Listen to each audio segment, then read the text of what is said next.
Good evening. कैसे हैं? बढ़िया हैं? तो आप लोग तैयार हैं? आज हम फिजिक्स में चर्चा करेंगे और जानेंगे इलेक्ट्रिक फील्ड क्या होती है और पोटेंशियल डिफरेंस क्या होता है। ये विद्युत के चैप्टर्स में इसका प्रयोग होती है और हर जगह होती है। सबसे पहले आइए जानते हैं इलेक्ट्रिक फील्ड क्या होती है। इससे मतलब फील्ड का मतलब एक क्षेत्र होता है, सभी का एक अपना अलग अलग क्षेत्र होता है। जैसे मैग्नेट का क्षेत्र होता है, पृथ्वी का एक अट्रैक्शन एक क्षेत्र होता है। ये अपने क्षेत्र के अंतर्गत जितनी भी वस्तु होती हैं उनको अट्रैक्ट कर लेता है। तो किन वस्तु को अट्रैक्ट करेगा? जिसमें मास होंगे, जिस वस्तु में मास होंगे उन वस्तु को अट्रैक्ट करेगा। मासलेस वस्तु को अट्रैक्ट नहीं करता है। तो मासलेस वस्तु जैसे गैस हो गए, फ्यूम हो गए, ये सब क्या होते हैं? क्रिएट होते हैं और उड़ जाते हैं। तो इस तरह से ये हो गया। आज हम चर्चा करेंगे इलेक्ट्रिक फील्ड के बारे में। तो मैकेनिकल में मेन होता है हमारा मास, जिस तरह से उसी तरह से इलेक्ट्रिक में हमारा मेन होता है आवेश यानी चार्ज। तो चार्ज दिखता नहीं है और ये जल्दी अपना ये वर्क भी नहीं करता है, और मास तो दिखता है और उसको हम जब टच करके उठाते हैं तो हमें पता होता है कि भारी है कि हल्का है। तो उसी तरह से हमारा ये होता है इलेक्ट्रिक फील्ड का मेरा मेन है चार्ज Q। इसको हम Q से रिप्रेजेंट करते हैं। तो आइए पहले हम चार्ज के बारे में जानें। चार्ज क्या है? चार्ज सभी वस्तु में होती है। ऐसा कोई वस्तु नहीं है चाहे सॉलिड हो, लिक्विड हो, गैस हो, उसमें चार्ज ना हो। लेकिन इसके पहले वीडियो में कंडक्टर की चर्चा की गई है। तो कंडक्टर ज्यादातर हमें मेटल में पाई जाती है, जो मेटालिक वस्तु होते हैं उसमें। क्यों? इसलिए कि उसके आउटर शेल में इलेक्ट्रॉन्स कम होते हैं, 1 से 3 तक होते हैं और वो फ्री होते हैं। वैसे इलेक्ट्रॉन सभी फ्री होते हैं, वो आउटर शेल में होते हैं। उनके आउट ऑफ सोर्स से किसी से यदि हम उनको थोड़ा सा एनर्जी दे दें तो वो रनिंग अवस्था में आ जाते हैं, यानी मोशन में आ जाते हैं, मूव करते हैं। तो आइए पहले हम चार्ज के बारे में क्या करते हैं। क्योंकि आपने यदि 8वीं क्लास में या 9th क्लास में, इसके पहले की क्लास में, पिछली कक्षाओं में आप लोगों ने पढ़ा है कि कांच की छड़ को जब हम रेशम पर रगड़ते हैं तो कांच की छड़ पे प्लस चार्ज आ जाता है और रेशम पर माइनस चार्ज आ जाते हैं, मतलब अपोजिट चार्ज आ जाते हैं एक दूसरे पे। ये हो गया। और दूसरी बात तो क्यों आती है? एक घर्षण के कारण जब हम उसको रबिंग करते हैं तो एक घर्षण होती है। घर्षण से क्या होता है? हीट होता है। हीट मतलब एक ऊर्जा उत्पन्न होती है। तो उसी ऊर्जा के तो क्या उसी ऊर्जा की वजह से इसमें चार्ज उसी है पहले से। ऐसा कोई वस्तु नहीं जिससे नहीं चार्ज है, तो वो जो है पॉजिटिव और नेगेटिव चार्ज में हो जाते हैं दोनों में। इसी तरह से यदि हम आबनुस की छड़ को बिल्ली की खाल पे रगड़े, इसका उल्टा होता है, आबनुस की छड़ पे माइनस और बिल्ली की खाल पर प्लस चार्ज हो जाते हैं। खैर छोड़िए, अब हम पढ़ेंगे इलेक्ट्रिक फील्ड। तो हमारा मेन क्या हो गया? इलेक्ट्रिक फील्ड में चार्ज हो गया, इसको बोलते हैं चार्ज।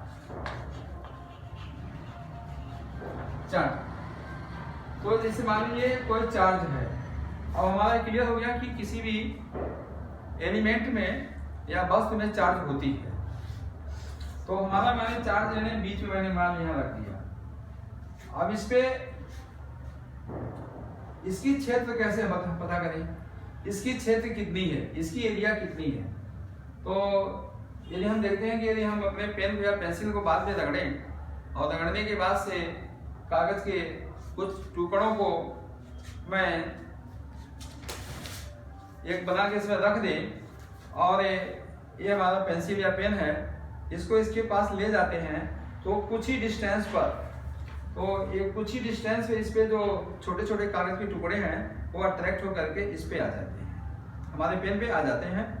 तो इसका मतलब ये हुआ कि इसकी क्षेत्र, जैसे मान लीजिए यहाँ से यदि ये कागज को उठा रहा है तो इसकी क्षेत्र इससे यहाँ तक जो डिस्टेंस है, इसके चारों तरफ की डिस्टेंस क्या हो गई, इलेक्ट्रिक फील्ड हो गई। तो इसको मैं ऐसे मान लीजिए कागज के टुकड़े यहाँ है, यहाँ पे है, तो इसको मैंने इस चार्ज को यहां से यहां तक ले आया, मतलब चार्ज पहले यहाँ था, इसको ले आया मैंने यहाँ ले आया, तो देख रहा हूं ये कागज के टुकड़े इधर को अट्रैक्ट हो रहे हैं। तो ये जो डिस्टेंस है यहाँ की, इसी डिस्टेंस के इसके जो स्पेस बनेगा, स्पेस मैंने सर्कल बना लीजिए, तो इतनी तक जितने इसके कागज के टुकड़े हैं ये सब क्या करेंगे, इस पे कलेक्ट हो जाएंगे। तो ये पूरा क्या हो गया, इसका एरिया हो गया, जिसको हम फील्ड बोलते हैं, क्षेत्र बोलते हैं। अब ये इसको यदि आप होता किसमें है, ये स्फेरिकल टाइप में होते हैं, जैसे फुटबॉल होता है, फुटबॉल का सेंटर होती है, ठीक है, तो उसको हम रेडियस ऑफ सेंटर बोलते हैं, उसको जैसे कर्वेचर सेंटर या रेडियस सेंटर, उसको कर्वेचर सेंटर बोलते हैं, मतलब कर्वाकार होता है, ठीक है। तो कहने का मतलब ये हुआ कि ये अब इससे हमारा ये हो गया कि इलेक्ट्रिक फील्ड। अब यही इलेक्ट्रिक फील्ड है किसमें क्रिएट होती है, कंडक्टर में क्रिएट होती है। अभी हमारा क्लियर हो गया, ये किसमें क्रिएट होगी, कंडक्टर में। ये सारा एरिया हमारा क्या हो गया, ये हो गया इलेक्ट्रिक फील्ड हो गया, ये सारा। तो इलेक्ट्रिक फील्ड डिपेंड करता है इसके चार्ज की कैपेसिटी पर, इसके चार्ज की कैपेसिटी पर डिपेंड करता है। अभी हमारा क्लियर हो गया कि इलेक्ट्रिक फील्ड क्या होती है, ठीक। हम पहले से भी जानते हैं कि कोई भी वस्तु है तो उस पर चार्ज होते हैं, इलेक्ट्रॉन्स होते हैं और प्रोटॉन होते हैं और न्यूट्रॉन होते हैं। तो उसमें से मैंने किसको लिया, क्योंकि इलेक्ट्रॉन आउटर सेल में भी पाए जाते हैं, इसको बैलेंसिंग सेल बोलते हैं। तो और जो अट्रैक्ट होके आएंगे इसके अंदर तो जाएंगे नहीं, इसके सरफेस पर ही जाते हैं। इसी तरह से मैग्नेट होता है और मैग्नेटिक फील्ड होती है। तो मैग्नेट और मैग्नेटिक फील्ड के बारे में जानते ही हैं, और आज हम जानेंगे कि इलेक्ट्रिक फील्ड क्या होती है, ठीक। ये हमारा क्लियर हो गया। अब हम पढ़ेंगे, अब देखिए, अब चूंकि ये जो है छोटे छोटे पार्टिकल है, उसका कुछ मास होगा, तो उसको यहाँ से यहाँ तक आने में कुछ कार्य किया गया, यहाँ भी कार्य हो गया। तो कम पार्टिकल आए, इस पे मान लीजिए प्लस चार्ज है, तो इस पे ऑटोमेटिक नेगेटिव चार्ज क्रिएट हो जाएगा। तो नेगेटिव चार्ज वाले यहाँ पर आ गए, ठीक है, नेगेटिव चार्ज वाला अट्रैक्ट होकर यहाँ से आ गए, तो इस पर एक फोर्स लगा, कौन सा फोर्स, अट्रैक्शन फोर्स। उसी तरह से हमारी पृथ्वी है, पृथ्वी सभी मास वाले वस्तु को अपने तरफ अट्रैक्ट करती है और मासलेस को अट्रैक्ट नहीं करती है। जैसे फ्यूम हुआ, फ्यूम को अट्रैक्ट करती है, नहीं करती है, फ्यूम ऊपर उड़ जाता है। वही हमारा ये हो गया, मतलब इलेक्ट्रिक फील्ड का हमारा मेन पॉइंट क्या है, चार्ज है। बिना चार्ज का कोई इलेक्ट्रिक फील्ड होता ही नहीं है और ना ही तो इलेक्ट्रिक होगा। ये इससे हमारा क्लियर हो गया। अब हम पढ़ेंगे पोटेंशियल डिफरेंस। पोटेंशियल डिफरेंस का देखिए, पोटेंशियल डिफरेंस एक कार्य से रिलेटेड है। पोटेंशियल डिफरेंस हमारा जो है यानी विभवांतर, ये जो है कार्य से रिलेटेड है। बिना कार्य का पोटेंशियल डिफरेंस नहीं होता है।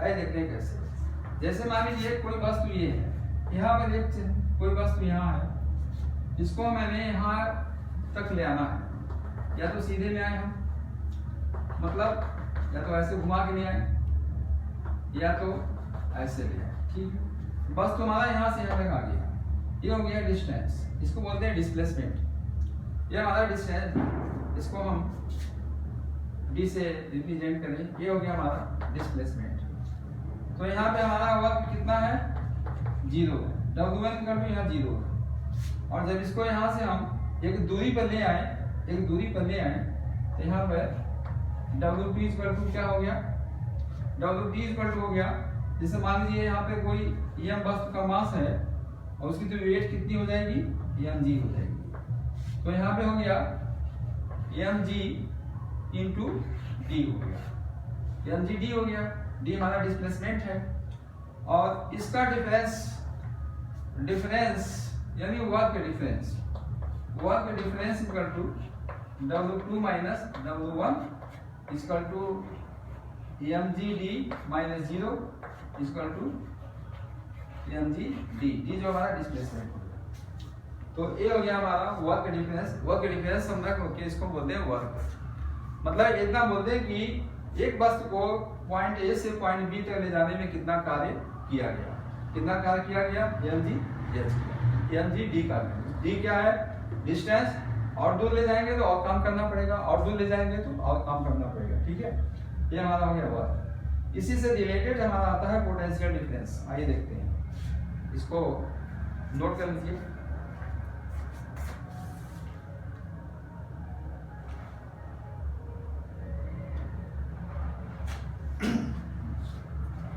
अच्छा, यदि हम इसका कंपेयर करें तो बिंदु ए पर कार्य कितना है? 0, और बिंदु बी पे कार्य कितना है? mgd। तो कार्य कहाँ हुआ? किस बिंदु पे हुआ? बी बिंदु पे हुआ। यहाँ तो कोई कार्य हुआ ही नहीं।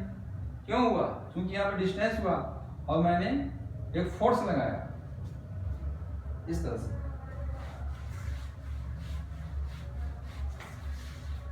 अब हम काम की बात पढ़ेंगे, पोटेंशियल डिफरेंस। तो पोटेंशियल डिफरेंस सेम कहानी है। मान लीजिए ये है, यहाँ पे क्यू चार्ज है, तो इस क्यू चार्ज को पॉइंट बी पे मैंने ले आया, इस चार्ज को पॉइंट बी पे मैंने ले आया। तो यहां से यहां तक लाने में मुझे W कार्य करना पड़ा। कितनी कार्य करनी पड़ी? W कार्य करना पड़ी। और यहाँ पे W वैल्यू 0, यहाँ पे W कार्य करना पड़ा। तो अब इस कार्य की और इस चार्ज के रेशियो जो होती है वही होती है पोटेंशियल डिफरेंस। V = हो गया W/Q, V = हो गया W/Q। यही हो गया हमारा पोटेंशियल डिफरेंस। तो पोटेंशियल डिफरेंस हम क्यों बोलते हैं? पोटेंशियल डिफरेंस क्यों बोलते हैं यहाँ पर? क्योंकि बिना पोटेंशियल डिफरेंस जब सेम, जैसे आपको पता है, यदि मान लीजिए कोई रॉड है, यहाँ यदि टेम्परेचर है मान लीजिए 30 डिग्री है, यहाँ पे 50 डिग्री है, तो हीट किधर फ्लो होगा? अधिक से इधर सीधा होगा। और यदि यहाँ पे मान लीजिए 50 है और यहाँ भी 50 है, तो हीट कहाँ जाए? किधर फ्लो होगा? किसी तरफ नहीं होगा, क्योंकि टेम्परेचर सेम है। तो इसको बोलते हैं। उसी तरह से यहाँ भी है पोटेंशियल डिफरेंस विभवांतर का मतलब ये होता है जहां विभव में अंतर है। इस हमारे घर में पंखा है तो 220 वोल्ट उसको चाहिए, तो प्रेजेंट टाइम उस पर 0 है, तो 220 वोल्ट हम क्या करते हैं, अपने एक सर्किट से स्विच ऑन करते हैं, उसको सप्लाई देते हैं, तो हमारा करंट क्या होता है? फ्लो होता है। और वो वोल्टेज वो उसमें मैकेनिकल वर्क के माध्यम से उसको स्पेंड मतलब खर्च करता है, किसमें? मैकेनिकल ऊर्जा में। ठीक है, तो इस तरह से हमारा ये हो गया। अब आइए देखते हैं, इसका मेन यही है हमारा कि बिना चार्ज, तो हमारा चार्ज क्या हो गया? चार्ज हो गया हमारा मेन पॉइंट, जिससे उसमें मैकेनिकल में मास मेन पॉइंट होता है। उसी तरह से यहाँ पर भी जो है चार्ज हमारा मेन पॉइंट हो गया। इस तरह से हो गया वोल्टेज, इसको वोल्टेज कहते हैं, यानी बोलते हैं पोटेंशियल डिफरेंस। तो W/Q, W कार्य किया गया, मतलब चार्ज को यहाँ से यहाँ तक लाने में। अब देखिए चार्ज को यहाँ, अब इसका हम यूज कैसे करते हैं, आइए देखते हैं।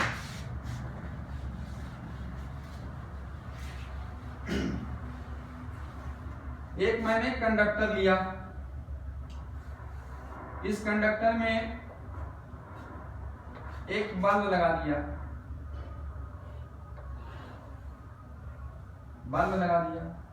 ठीक। ये कंडक्टर है, क्योंकि ये मेटल का है, इसमें क्या है? इलेक्ट्रॉन्स है, इसमें इलेक्ट्रॉन्स है।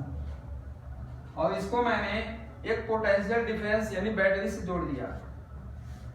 पोटेंशियल डिफरेंस बैटरी से जोड़ दिया।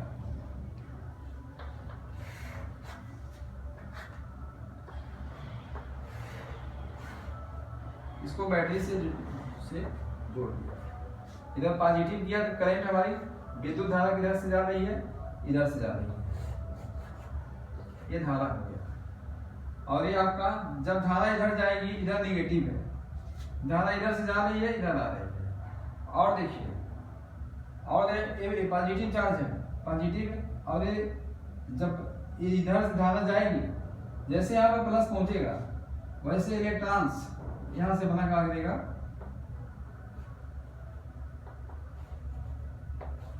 इसके तरफ आना शुरू होगा, इसके तरफ आना शुरू हो जाएगा, एक सर्कल चलेगा। तो कुछ इलेक्ट्रॉन्स यानी चार्ज इस पर आएगा, जब इस पर चार्ज आएगा तब ये जो अपना बल्ब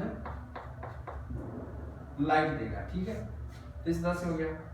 और हमारी विद्युत धारा कैसे होगी, ऐसे ऐसे होने लगी, और जो निगेटिव चार्ज इधर से इधर होने लगा। तो ये क्या है, इस पर तो कुछ वोल्टेज है। देखिए बैटरी पे होती है या सेल जब आप ले आते हैं तो उस पर 1.5 वोल्ट या 3 वोल्ट या 5 जो भी है उस पर लिखा रहता है, उस पर उतनी वोल्टेज पोटेंशियल डिफरेंस रहती है, इसलिए वहां लिखा रहता है। और इस पर पोटेंशियल डिफरेंस कितनी है, 0 है। इस बल्ब पे पोटेंशियल डिफरेंस कितनी है, 0 है। तो इसी डिफरेंस से अब होते होते जाते जाते जब बैटरी डिस्चार्ज हो जाती है, डिस्चार्ज कब होगी, मतलब जब इसकी पोटेंशियल डिफरेंस इसके पोटेंशियल डिफरेंस इक्वल हो गई या थोड़ा इससे कम हो गया तो क्या हो गई, डिस्चार्ज हो गई। और कोई जब डिस्चार्ज मतलब ये हुआ कि अब ये बैटरी जो है इस इलेक्ट्रॉन के ऊपर कोई वर्क नहीं करेगा। अभी तो इस पर पोटेंशियल डिफरेंस था V तो W/Q था, इसलिए W काम इस पर करता था। किस पर, ये जो चार्ज है Q, ये जो कंडक्टर में जो चार्ज है इस चार्ज पर ये काम करता था। और जो है जब ये डिस्चार्ज हो गया तब ये इसकी जो पोटेंशियल डिफरेंस हो गई ये बहुत कम हो गई। जब कम हो गई तब ये बल्ब को लाइट कि बल्ब को चला नहीं पाएगा या पंखे को चला नहीं पाएगा। तो ये इस तरह से हमारा हो गया पोटेंशियल डिफरेंस। इस तरह से हमारा हो गया पोटेंशियल। हम क्या करते हैं, या तो इसको रिचार्ज करें या तो इसको हम फेंक दें, फिर नया यूज करते हैं। तो नया में हमारा 1.5 वोल्ट 3 वोल्ट जो भी रहता है वो रहता ही रहता है। तो इस तरह से हो गया हमारा पोटेंशियल डिफरेंस। तो पोटेंशियल डिफरेंस का एक फार्मूला हो गया कि W/Q।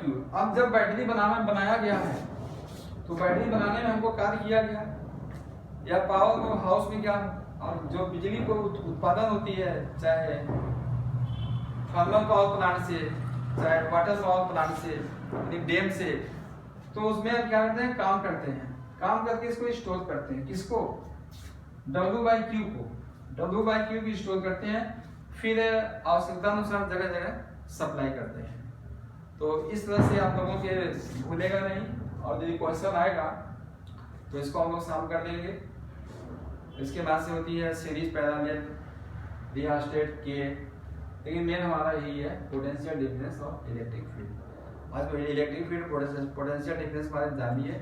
तो वीडियो आप लोग लाइक कीजिए, सब्सक्राइब जरूर कीजिए, कमेंट जो है कमेंट में जरूर लिखिए, और कोई डाउट है उसको भी बताइए। Thank you to everyone.